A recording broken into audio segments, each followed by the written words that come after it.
Alright guys, Sam Madison here. I'm going to be giving some advice on how to kind of maybe basically edit your jigs, your football jigs. I wouldn't really choose to do these tactics with finesse jigs because they're already kind of like this.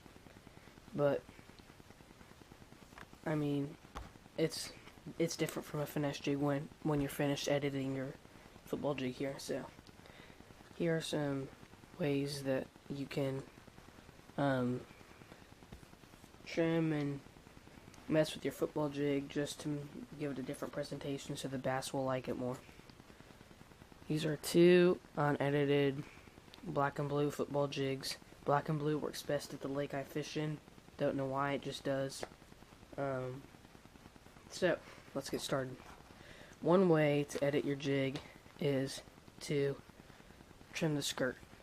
So, bass often prefer a jig with the skirt trimmed because it will give maybe the bait a more injured looking presentation or something.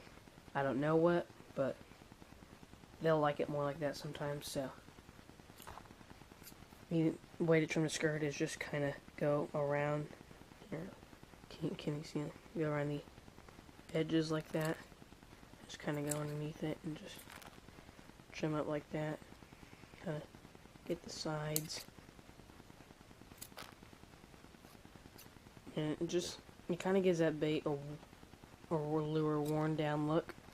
Like it's been used a lot, and often the bass like it like that.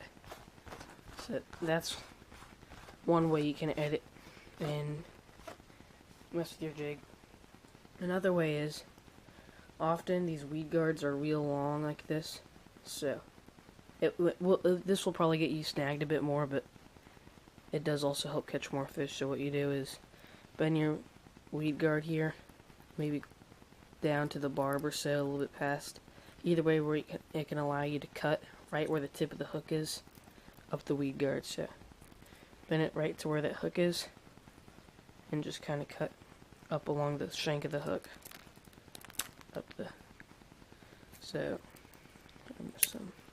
There you go. So the weed guard is definitely a lot shorter now, but it gives that bait a whole different presentation. Maybe smaller, different look, and often the bass prefer it like that. So this is basically a before and after kind of right here. These jigs were the exact same. That's what this one looked like.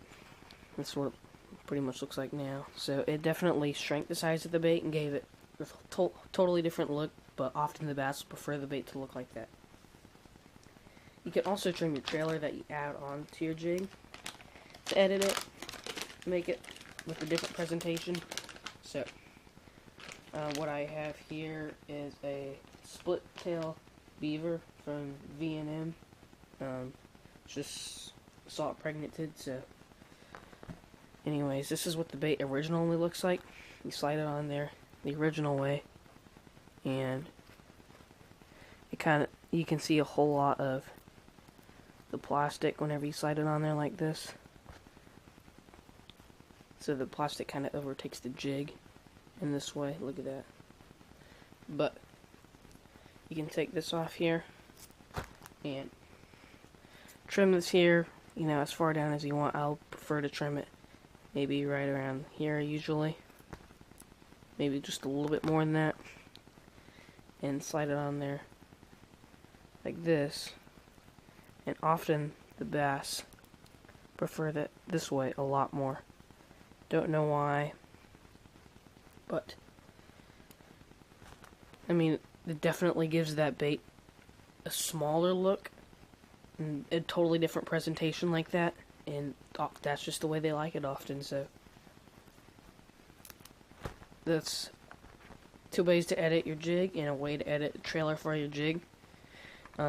People often say that if you just leave your jigs the way you buy them and fish with them, it'll work, and there's no point in doing this to them, trimming them in your trailers. But I mean, I can see their point where they buy them the way they are and fish with them like that, but if you trim them like this, it's just another way to help you get more fish in the boat.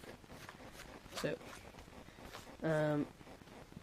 you can do this with, I prefer to do it, mostly with football jigs, or swim jigs would probably work too, but, I got a tackle box, and I don't have a lot of jigs, but, I got mostly black and blue here, because that's the color that works best at my lake, but, also, all these jigs like that, different types of jigs, as long as they're not really finesse jigs, you can just trim them like that. But anyways, thanks guys. Like, comment, subscribe, and good luck, tight lines.